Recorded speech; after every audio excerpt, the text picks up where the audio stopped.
Good morning and welcome, everyone. Thank you all for joining us today for the People's Art and Poetry Show, curated by Ginger Galloway and special guests.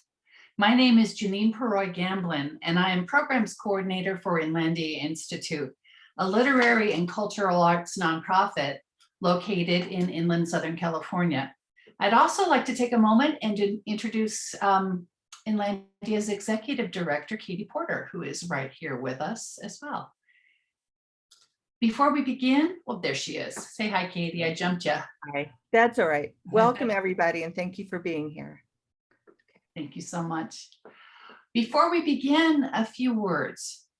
Inlandia Institute respectfully acknowledges and recognizes our responsibility to the original and current caretakers of this land, water, and air, the Cahuilla, Tongva, Luiseno, and Serrano peoples, and all of their ancestors and descendants, past, present, and future.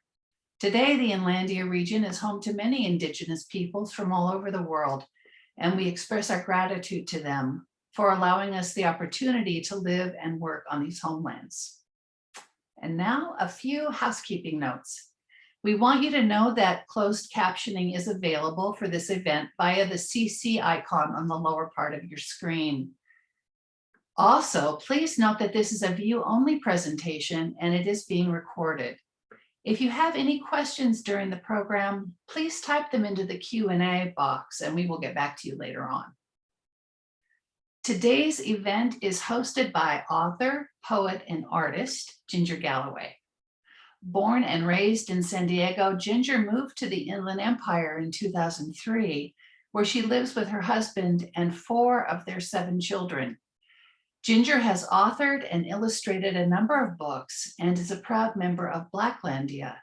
She teaches art to kids at Enhance the Gift Academy and hosts the African American Book Festival, IE. And with that, we are so happy and proud to welcome and turn things over to Ginger.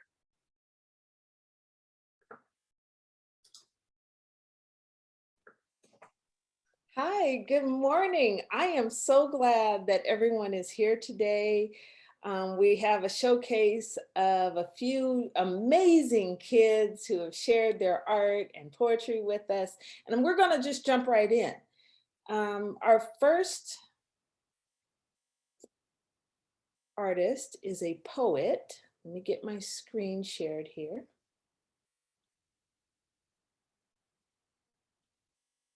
There we go.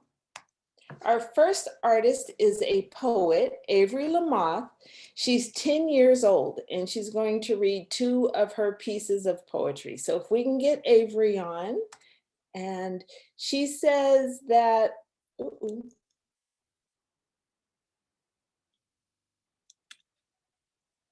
I cannot move us. Her poems demonstrate the topic I create, stating that people's creations were overshadowed by something, I can't read it because it's covered up on my screen. So I'm gonna let Avery read it. Go ahead, Avery. Unmute yourself. Okay, it says, my poems demonstrate the topic I create by stating that people's creations were overshadowed by something simple inside.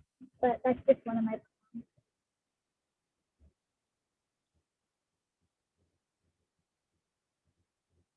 Do I read it? Yes. Okay. We can create a better world, can't we? But I mean, we polluted, we burned a hole in the ozone layer, and climate change. We're ruining where we are and are making our planet die.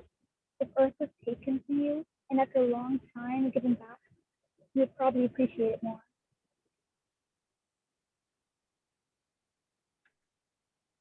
Beautiful. And go ahead and read your second piece.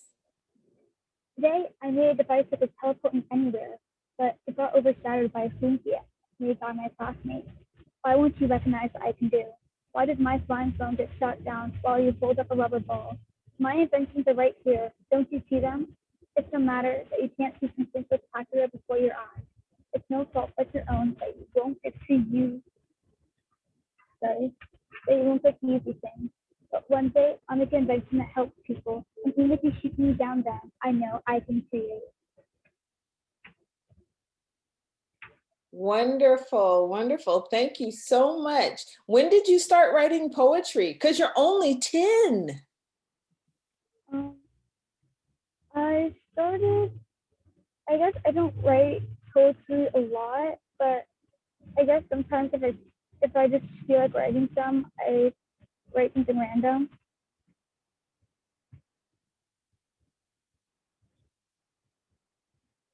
Your poetry is beautiful. And I love the imagery and the way that it's conversational. You are very talented, and I appreciate you for sharing this with us. What do you think you will do with your poetry in the future? I'm not sure, but I kind of did want to be a poet when I grow up. Awesome. You could be a poet laureate. Also, I have a question. I only submitted 2 poems, but I Yes, wrote please. the third one. Do you mind if I read it?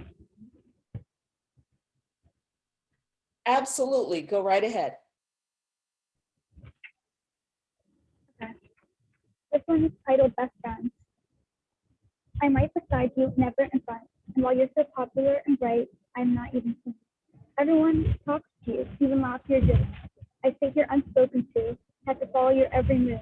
When you nod your head, I do the same.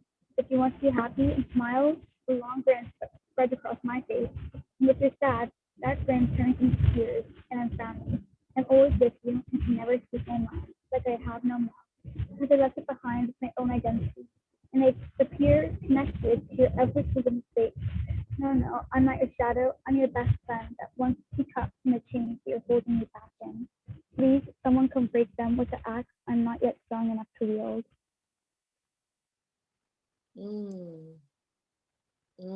Wow. That's wonderful. Thank you for sharing that.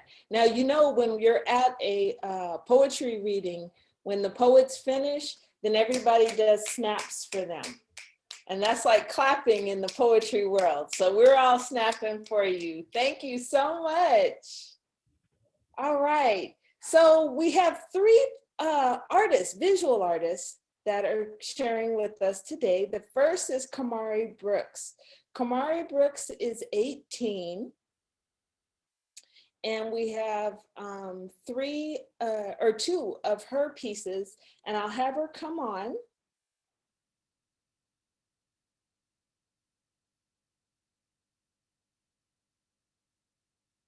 Is Kamari here? I'm here. I'm just having some difficulty turning on my video. Hold on. Okay.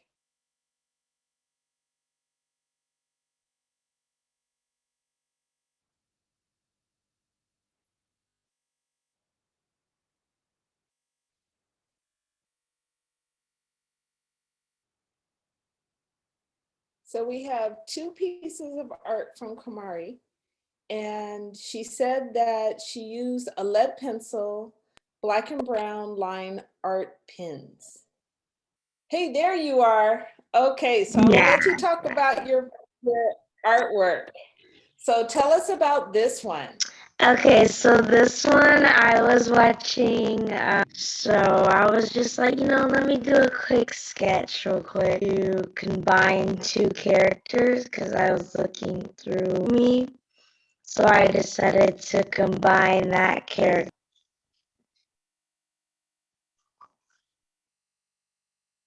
So these are 2 characters from like shows you watch, or you created 2 different characters and combined them into one? I combined them. That's nice. Do you usually do anime type artwork, or do you do other things too? Usually just anime all that.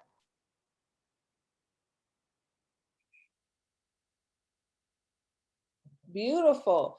And are you, do you take art at school? In high school I did. I just have it as like a minor, and I want to be a doctor right now, and this is the thing. Okay, so it's a hobby. Yeah. Yeah. Well, you have a really strong talent for a hobby. Here's the other artwork, and you have these numbered. So tell me about this. Okay. So this is so I was just the longest, basically, and then 5, and I was like, no, actually 4. I 5 times his phases, but it ended up looking really wonky at first. So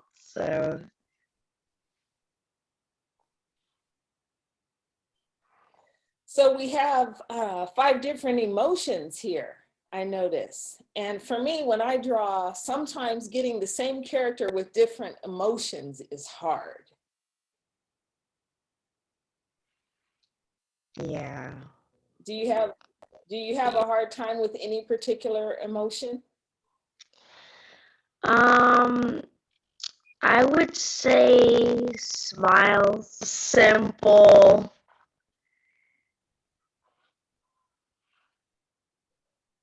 Simple smiles. You have Yeah. done an awesome job. Do you only do the one tone, or do you ever color your anime? My dad got me digital art, so I was gonna start doing digital art and coloring that book because I feel like I'll ruin it if I color it. Oh, uh-huh. You are very talented, and I'm excited to see what you do with a computer, because digital art, it opens it up. I mean, there's so many more things you can do with digital art. You can make stuff move. Right. Yeah, so that's very cool. Thank you so much for sharing this with us. Thank you. Our next artist is Christina Simmons. Christina is 10 years old. Can we get Christina on the screen, please? Hello, Christina. Go ahead and unmute yourself.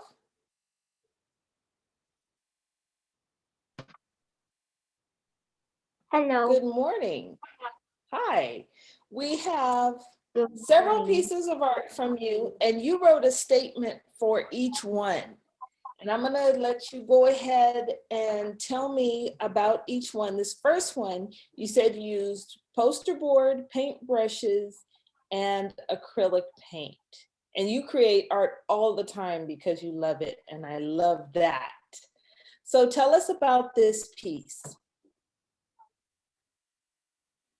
So one day I was just sitting and then I thought that, and then I just thought to do something. So I thought, since I like to do art a lot and it calms me, I thought to do it. So I got my paints out and then I started painting. I really didn't know what to paint, but I thought to just paint a bunch of things because you could do whatever you want with art because it's yours. That's beautiful. How do you pick your colors? I usually just look at the other colors and then try to match them, or I'll just get out a bunch of colors and start painting. Okay, wonderful. I love this. So is this expressionist painting? No, not really.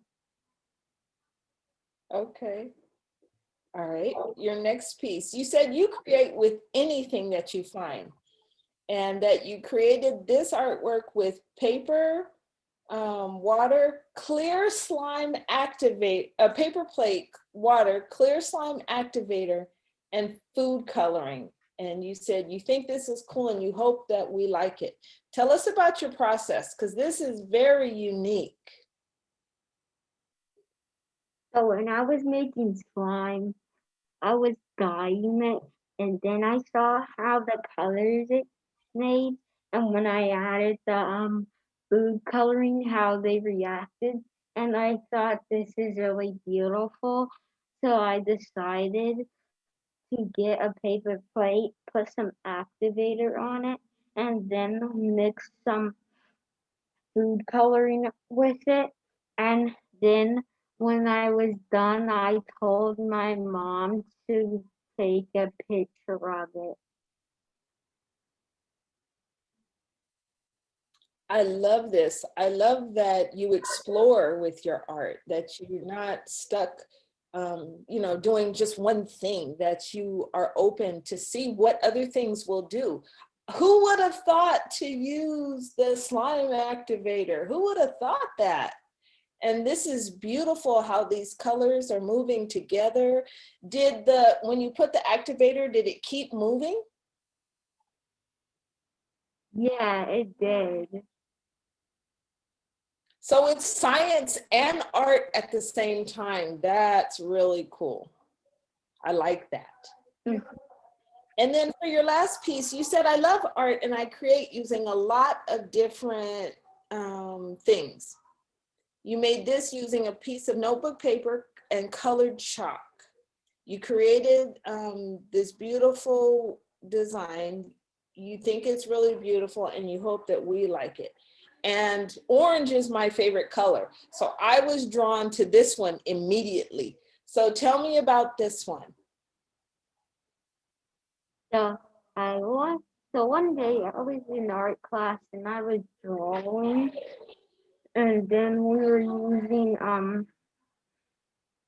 chalk, and then after art class I thought of myself to make some more, so I grabbed my art stuff and then started drawing, and I wanted to draw a sunset and people behind it because I know a lot of movies that usually do that, and I think it's really beautiful, so I wanted to put that into the art.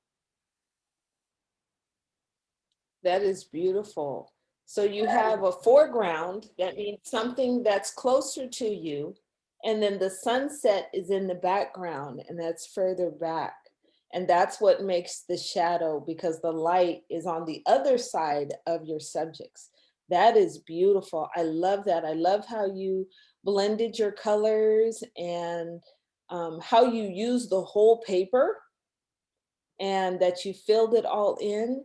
And the contrast between the yellow and the orange and those black figures in the front is stunning. So thank you very much, Christina, for sharing this with us. You're welcome. I'm gonna let you read this because some of it's covered up on my screen, and then I'll put up your next art. I am Christina, and I am an artist. I create using a lot of different things. To create this piece of artwork, I used the canvas and acrylic paint to create it. I saw some people doing drip light art online, and I thought it was cool. So I wanted to make my very own drip art painting. And I created it, and I really love it. And I hope you love it too. All right. So here is your drip art painting. So you have to tell me what drip art painting is.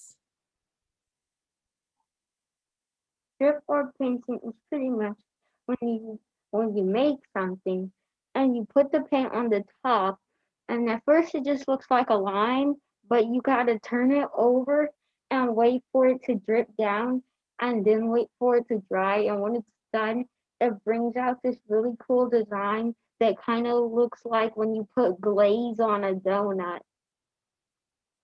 Mm. Okay, so did you paint the background first? Yes, I did. Okay, and then you have the And then drips, and I also see you have splatters.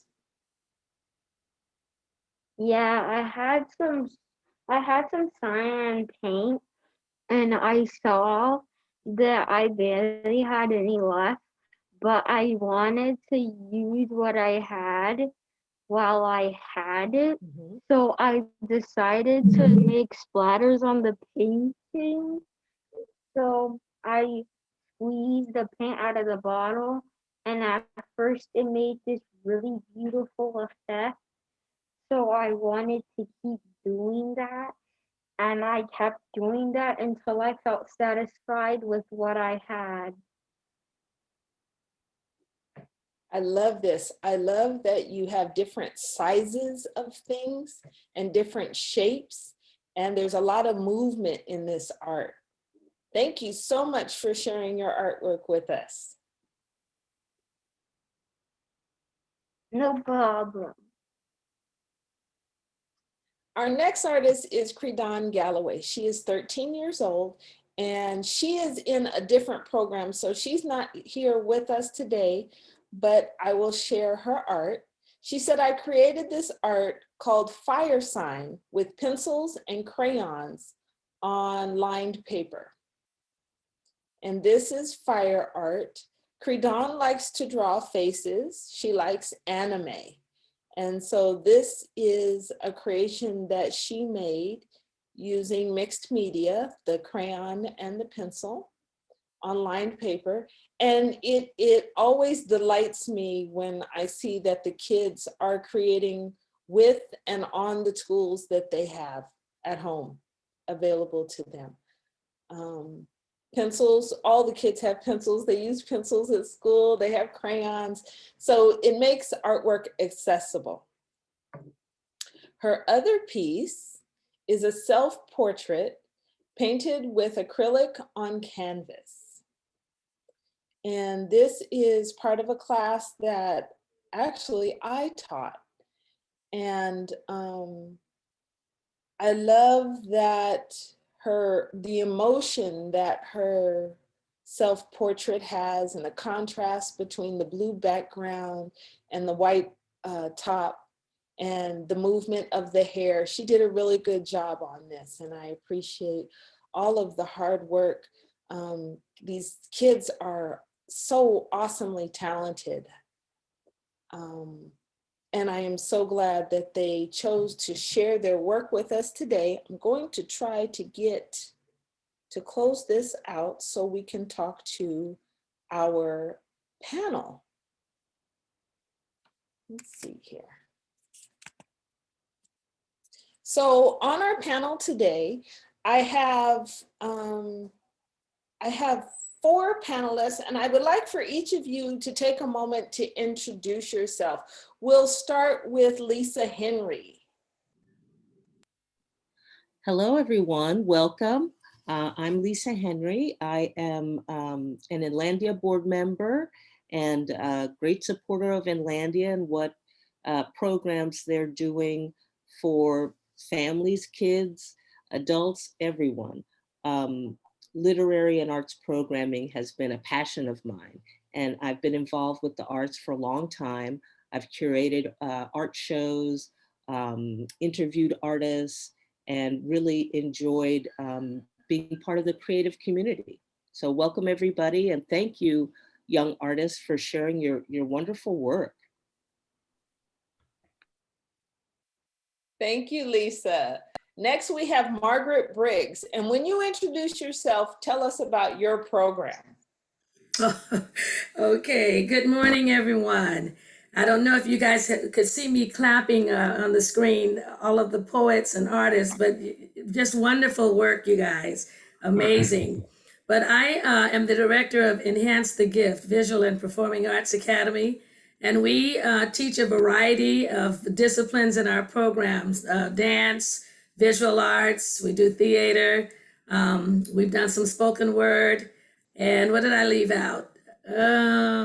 Vocal. Yes, okay. Yeah. And so, right, and percussion, that's right, we do drums. We just finished an African dance and percussion camp in July. But what we do is every two Saturdays out of the month, we have our academy going, And then during the summer, we do a 5-day camp, and we focus on different art areas.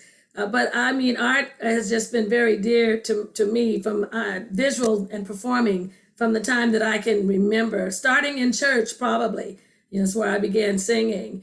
And then from there, in the marching bands, concert bands, it's just dear to my heart. And so anytime that I see your young people giving expression to art in the way that you guys are doing this morning, it just warms my heart because I know what it means. And I know what it does also inside.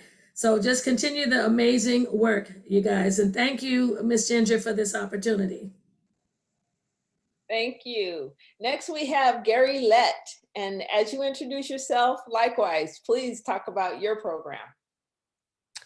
Hello, everyone. And first, I want to congratulate Ginger and everyone involved in putting this wonderful show on today. I am a visual artist by profession. I'm like the youngsters. I started making art before I ever attended elementary school. And so it has always been a passion of mine. First, it began with drawing, painting, and then I moved into the ceramic arts. Excuse me. Not only am I a working artist today, but I also direct and teach at the Inland Conservatory for the Performing Arts School in Ontario. And in addition to doing that, I've become kind of a historian. This past week, I was able to have an African-American church here in the city of Pomona designated historical. And so it's a very first for our city of Pomona. And so I'm also an artist that have worked with Mrs. Briggs and her program, I believe maybe 3 or 4 years, and then had an opportunity to meet Ginger and work with her children and work alongside with her in that program. And so, but to all the contestants, I say continue to do what you do in your writing and in your art and continue to push forward. Although this may not be a profession of yours, but it can be.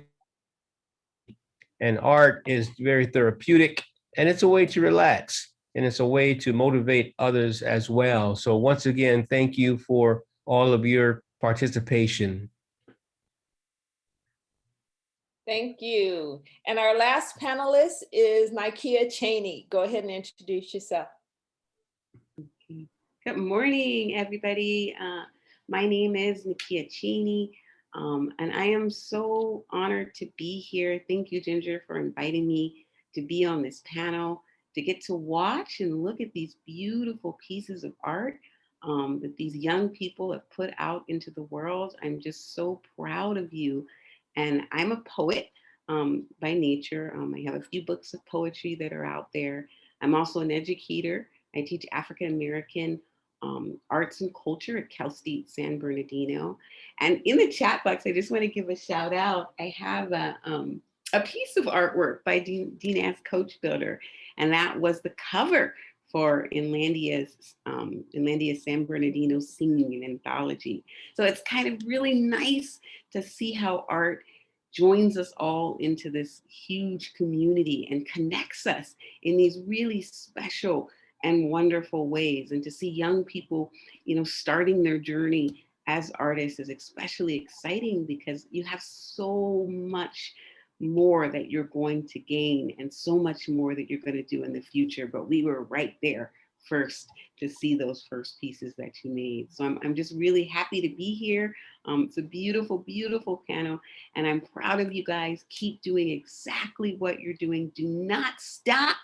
Keep doing it. Keep writing, keep painting, keep doing those wonderful things, and keep putting them out in the world.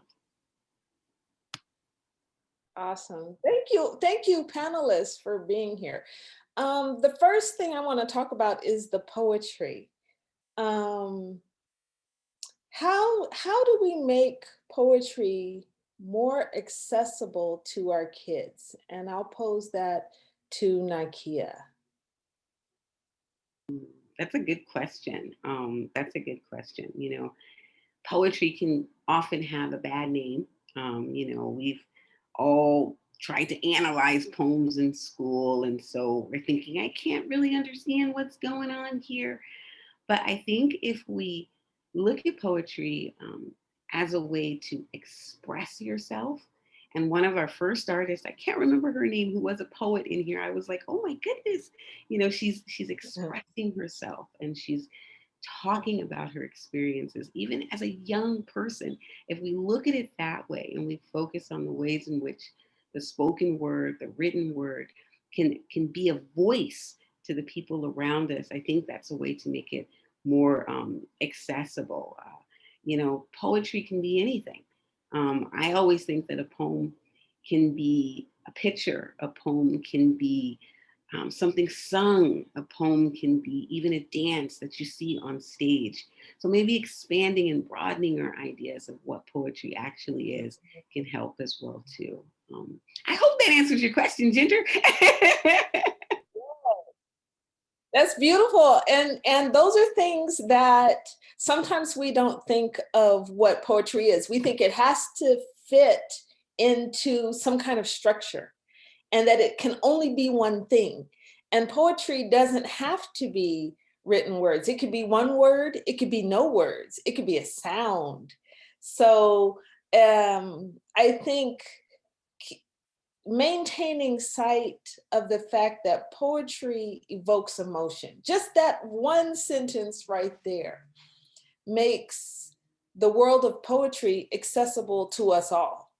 So even if you think, oh, I'm not able to put beautiful words like that together, but even those mothers in the church who are rocking and humming, there's something poetic in what they're doing. It's a song to the heavens. It's a song to their God. And so when we look at the poetry that's written word, spoken word, when it's rap, when it's scat, when it's, like you said, dance and movement and artwork, it kind of encompasses everything. And I think that's what makes it accessible to all of us. So thank you so much. Let's talk about this artwork. Christina had some artwork that seemed to connect science and art. Gary, how does that play into our ability to make art?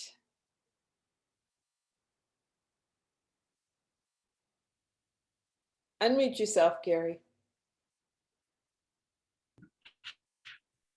Yes, they interrelate, especially when we can go back in time when they did not have manufactured paints, how the artists would have to go out into nature and get berries and get clay and get other natural elements that had colors in which to make their pigments. So that right there is using science. And so we're not making our paints in the same manner, but we're still using byproducts that have been scientifically formulated. So that right there brings science right into our own art world. And although I did not see any clay work today, that right there is another science that artists are tools of science that artists are using. And so it all works hand in hand. And even the way that different mediums can work together. We have the slime, we have the colors mixing together. And so all that right there is different science properties coming together and blending. And so that works wonderfully.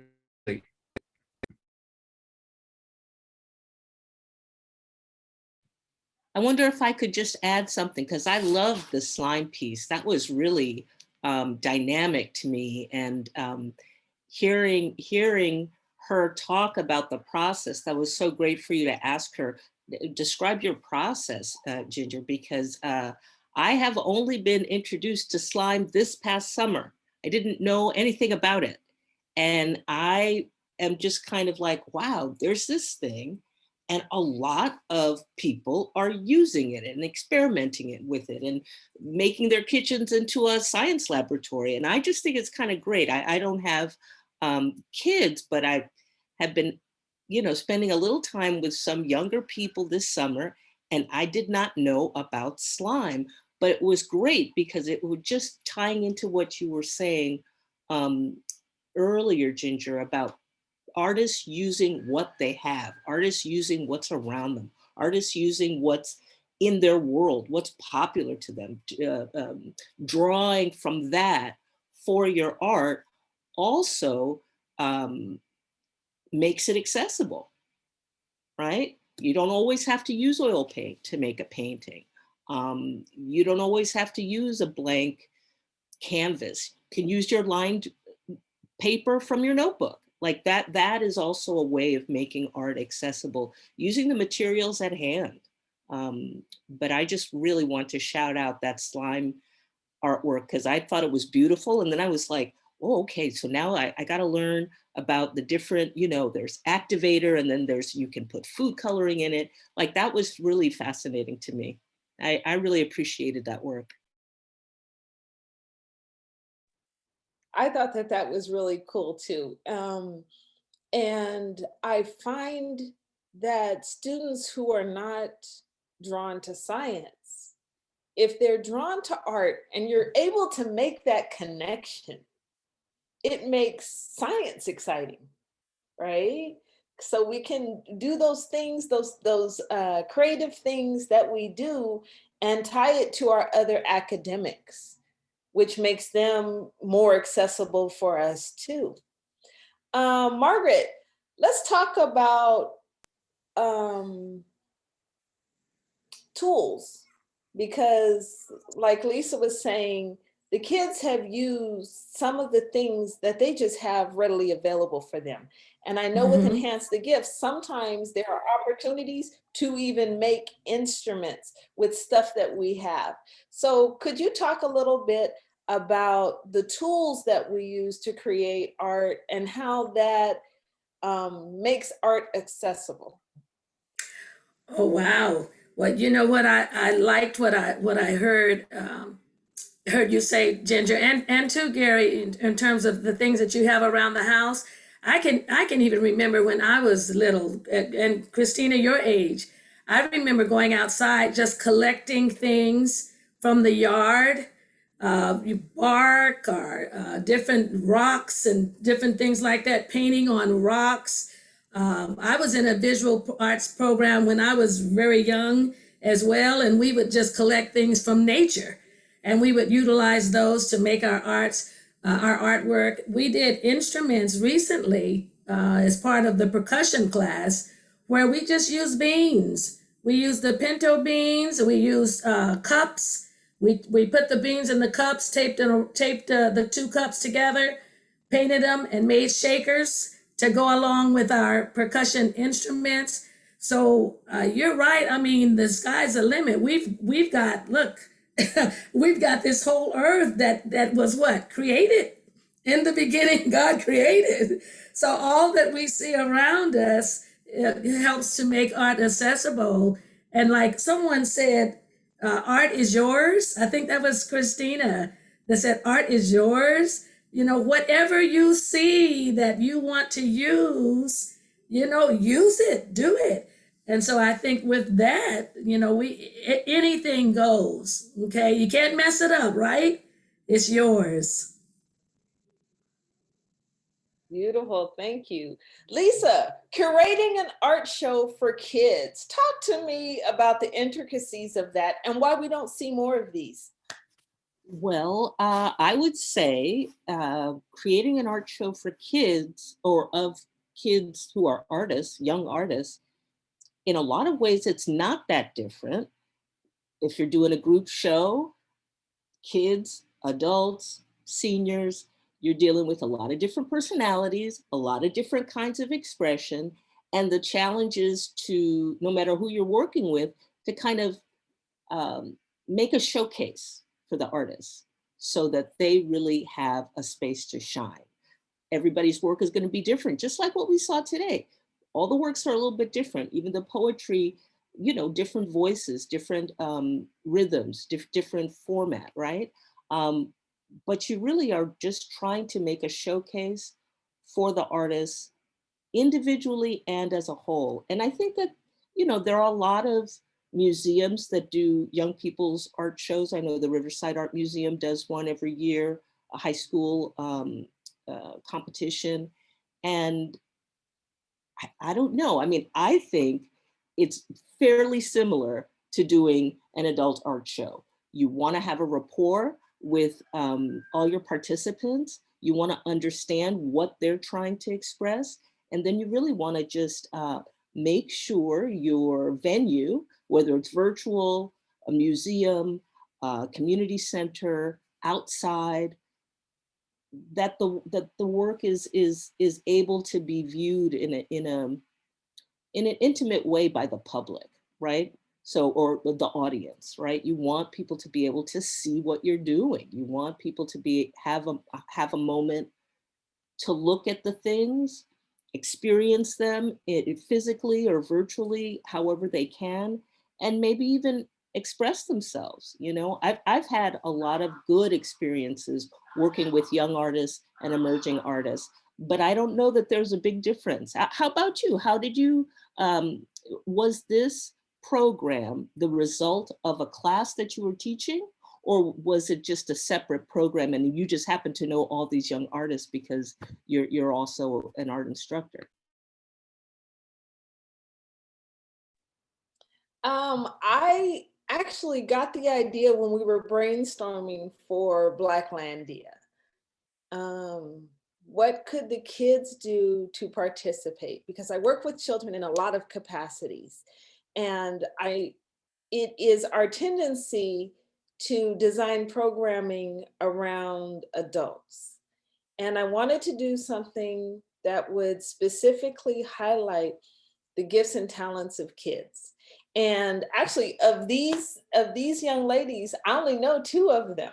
So the others, their artwork and their poetry was a surprise to me. And I am just blown away at the level of the artwork that was presented, of the poetry that was presented today. I think we take for granted, you know, kids are in their room and they're coloring or they're drawing or whatever, and we don't take it and like look at it for what it is, you know, because kids are creating artwork just as profoundly as adults are. And some of that is just what they're born with.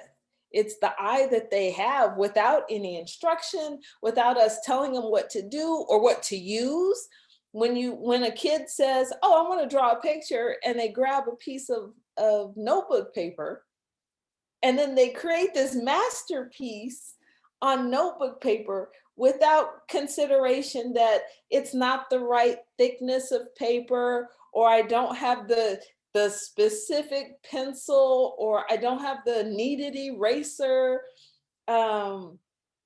Those types of things, you see that the kids are using what is within arm's reach and then creating these things that are on par with adult counterparts. And that is just amazing to me. And then to be able to pull them together in a venue like this and really just show them off, say, look at what they've done. And take a moment to, you know, draw in from this and listen to the poetry and what's on the minds of young people. Our poet is 10 years old and is talking about climate change and how we're destroying the earth. And these are the things that are on their minds. Yeah, remarkable. A lot of big ideas. Absolutely. Yeah, I wanted to add that I was just blown away at how sophisticated, you know, how it was. And like, you know, how the ideas are actually quite complex. You know, you're thinking that this is artwork from children, from young people, you know, what's it actually going to talk about? But then when you actually look at it, just like you said, Ginger, and you actually assess it as a piece of artwork, you're like, oh my goodness, That's really saying something about the world, or that's really giving us something in the world. And I think that we tend to overlook that when it comes to the youth. We overlook their voices, and artwork can give them that voice in the world. What are your concerns? What are things that you are worried about? Not just your age, not just, the things that we see, but what are some of the things that go on internally? And that's why I'm so happy to kind of witness this and kind of be a part of this and see a show. Mhm. Yeah, and I think too that that's why it's so important that children are exposed to the visual and performing arts, and that's really one of the things that prompted me and my organization, our organization, to make it accessible, to so that they could get that exposure, because a lot of times you don't even see these things in children until they're expressing themselves through the arts. Then you're able to look, wow, look at what's in in the children. I would really like to know what Avery, what was behind her, the poem that she did on the inventions. That was just deep. I would like to use that as a discussion piece, to bring that out in a group discussion, because it was very, very deep. And 10 years old? Yeah, so I don't know if she's still on or if that's possible, but maybe, I would just kind of like to hear what prompted her to write that piece. Yes, Avery, are you still with us? Yes, I am. Can you tell us what inspired your piece about the invention? Sure.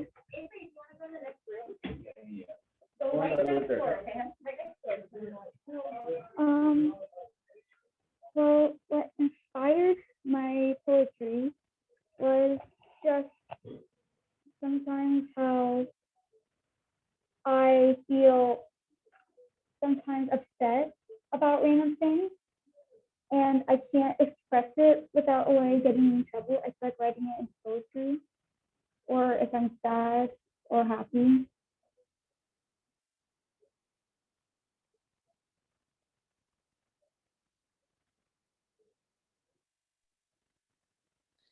So for the second poem,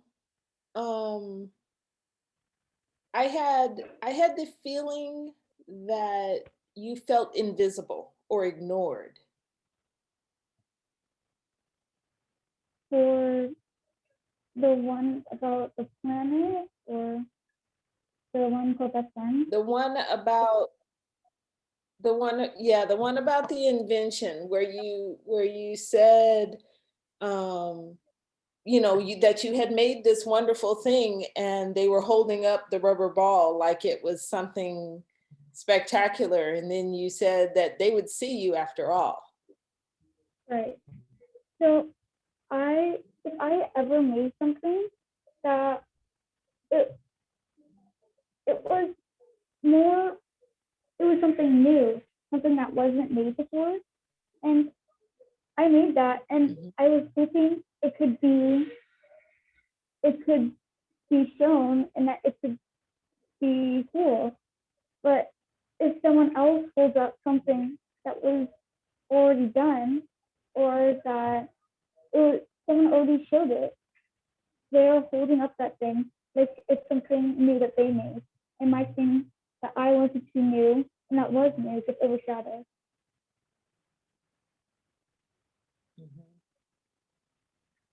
Yeah, that's lovely. Thank you for sharing that. Someone in the questions had asked if the artwork behind Christina was Christina's, and I will say that that is the cover of her mother's book. Christina didn't make that artwork, but her mother is an author and a poet, and that's the cover of her mom's book. It's Foreseeing Success by Katie McClendon. So thank you for asking about that artwork. That is beautiful artwork, by the way. So any last comments or questions for the artists from any of the panel?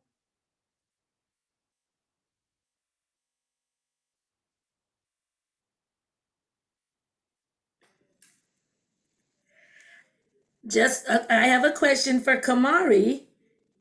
She mentioned that she was in college. I'm just wondering if this is her first year or second year, and where she was studying. Okay, is Kamari still here? Oh, she may be off. Oh, I think we lost Kamari. Oh, not a problem. Yes. And didn't she say her major, she wanted to be a doctor? I didn't hear her major, but she said that that she had done art in high school and she wasn't Yeah. doing that anymore, that it had become a hobby. Uh-huh. Okay. Okay. Yeah. Okay. Yeah, but she did say she wanted to be a doctor. Oh, awesome. That's dynamic. I love that. Maybe she'll be a geriatric doctor, and when I get old, I'll have Dr. Kamari. Any other comments, last comments? Final words? Well, thank you all very much. Oh, go ahead, Nikiya. Oh no, I was just gonna say thank you to all these young artists here. And you know, if you especially are a poet, because that's my field, but you know, if ever you need, you know, please reach out to us. Please find us. Please look for some of us who've been in this game for a little bit, who's been doing artwork ourselves or in some kind of way. I would love to help out or mentor or provide feedback or help you along in your journey.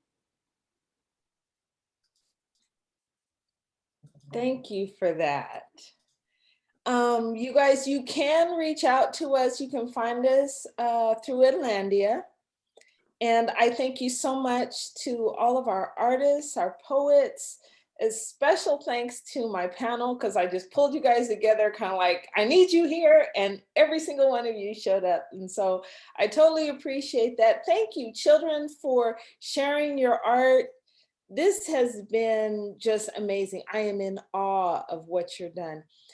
There's a question. It says, how often will this program be presented with the kids? Well, I don't know. I cannot say. Blacklandia is a year-long series, and we do different things throughout the year. Oh, and there's another comment asking to repeat this program. So I guess that through Inlandia and on Facebook and through my panel, we will let you know. I'm going to work with Lisa, and we're going to curate something spectacular. So thank you again for coming. You can go to inlandiainstitute.org, and that's where you can get connected back with us. And again, I'm just in awe. My heart is warm. So thank you all, and have a wonderful weekend. Thank you, Ginger. Bye. Bye, everybody. Thank you all. Thank you. Bye-bye. Thank you. Lovely. Bye-bye. Good meeting you. Bye-bye. Bye.